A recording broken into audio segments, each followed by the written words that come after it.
Alrighty guys, welcome back to Star Wars Review. Today I am finally reviewing The Bad Batch Season 3, Episode 15, The Cavalry Has Arrived, which was directed by Stuart Lee, Saul Ruiz, and Brad Raw, and written by Jennifer Corbett, and was released on May 1st, 2024, which it is the series finale episode, and therefore it was a longer one, with the runtime being 51 minutes. And, that's obviously with credits and whatnot, so it's pretty much the length of about 2 episodes combined, which makes sense as the first 2 seasons were 16 episodes, where this one was 15. So, pretty much kinda combining what I assume would have ended up being 2 episodes really into one. But, this episode released, uh, basically 2 years ago now, and I just, never got around to doing a review of it. So now, I'm going to do one, which it's a good episode. It does kind of play it a little more safe, I'd say. There's really no crazy reveal or, nothing super crazy happens to the hero characters. But what I thought this finale was really great at was the more emotional, personal side of the story, with mainly the characters of the Bad Batch, and really mainly Omega, and then I'd extend that to Crosshair and Hunter as well.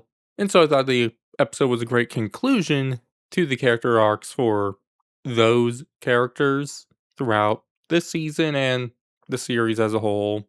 But, obviously the episode does leave room for more stories with the characters. In some cases, I think it works, and there's some other cases where I do feel like I would have rather just had those stories wrapped up in this story, which I'll eventually get into. But because it is a finale episode, there's a lot of stuff going on, and I feel like everything got its moments. All the characters, had stuff to do and whatnot. But the episode mainly takes place in Mount Tantus, and so the episode concludes pretty much everything that was going on there. Obviously, one of the big things was Dr. Hemlock and his project Necromancer, which we don't really learn the full details of it, which, I maybe would have liked a little more. But then again, is sometimes okay to have stuff still be a little mysterious. From what we learned, it's, obviously this season we saw those clone X troopers, as they were called. And so in this episode, we see a group of them, which just kind of seem to be more enhanced, like the Bad Batch. And so they're kind of just an evil Bad Batch, I guess. I don't know if they use the Force or anything like that, as going on with Omega and those other kids. Seemed like Hemlock was trying to replicate M Count, as he called it, or the midichlorians. So don't really know if they were connected or what. Once again, kind of still left a little mysterious. And the enhanced soldiers we do see, not even fully sure if they were clones or not clones or what, because I don't think we see any of their faces. But, it's left a little more mysterious. I'm kind of okay with it. You can piece some of the puzzles together. And obviously Palpatine had interest in it. And so maybe you could connect it to, the Rise of Skywalker with what Palpatine was up to in that film. So I feel like there was enough there. But, the point of the story is really the Bad Batch. And like I said, I really liked the conclusions to their character stories. And, along with also some of the side characters like Emery, and, obviously the villains like Hemlock and Rampart, and obviously, well, not a villain character, but Nalase. I enjoyed all the characters and their conclusions in the episode.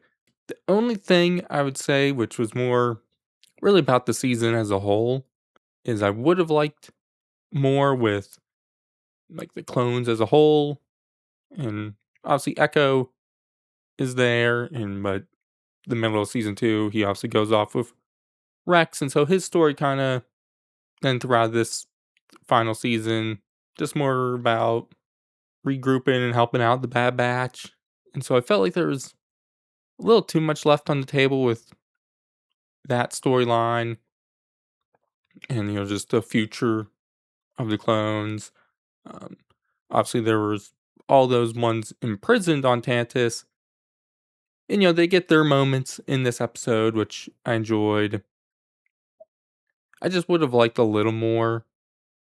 And that's not really just a complaint with this episode, more the season and even the series as a whole. I just kind of wish that was explored more in this show. Obviously, they can explore it in future stories, which I'm fine with, but it would just be another most likely animated story set in this era where, I would like to see other eras and groups of characters explored more than the clones, even more.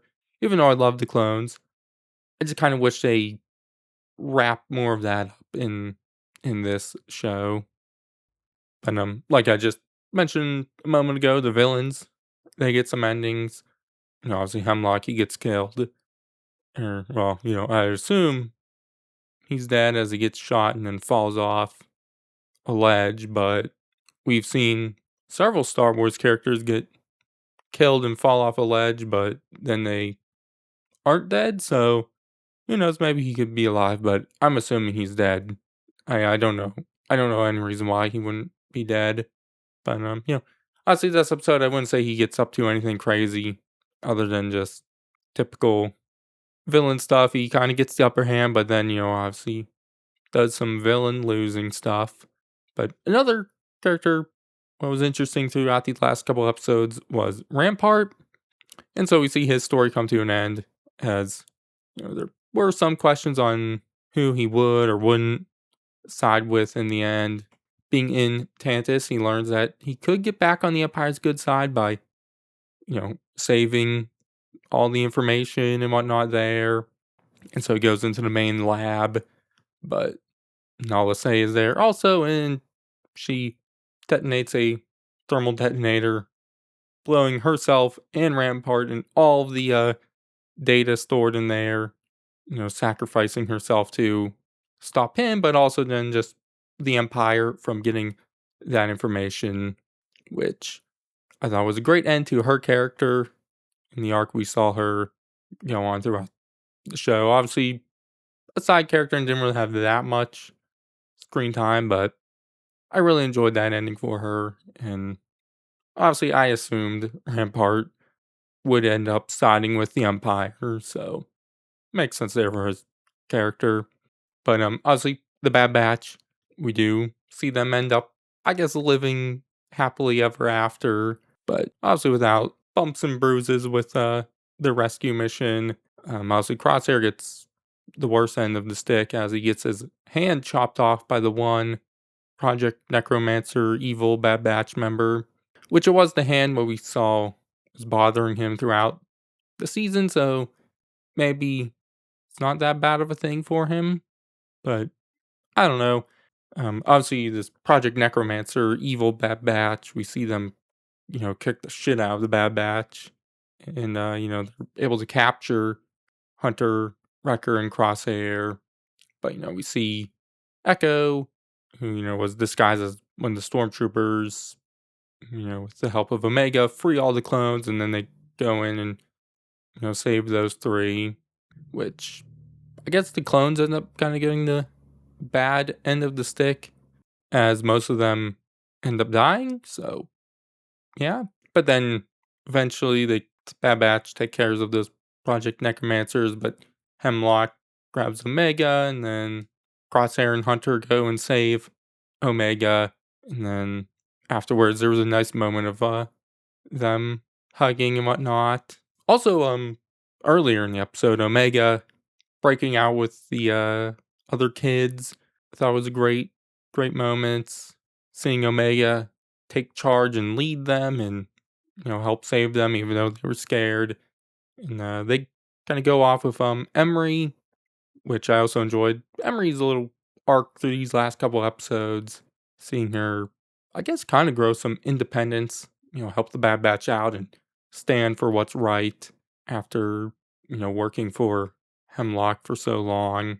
And at the end, it seems like she probably goes off with Echo to help him and Rex out, so kind of leaves her story with a little more to it, but I thought it was a nice end for her character. Obviously, I already mentioned my issues with the kind of that Rex and Echo side plot not being wrapped up, but yeah, but obviously in the end, because Omega and her and the kids are escaping, she frees the Zillo Beast, which ends up pretty much destroying the base. And so after they all leave, after defeating Hemlock, Tarkin in the Empire arrives and knows that Hemlock is dead and there's nothing there, so they pretty much just clean up and leave. But and obviously back on Pabu, there is a nice scene of Omega, Hunter, Wrecker, Crosshair. I think Echo might have been in the shot too. Maybe he wasn't. Maybe he already left.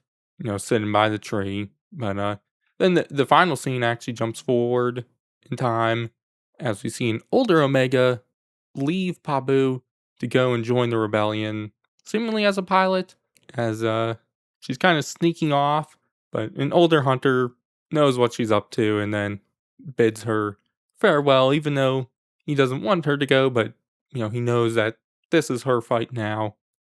It's the right thing. And obviously Omega leaves. So I thought that was a nice end to the series and leaves room for more older Omega stories.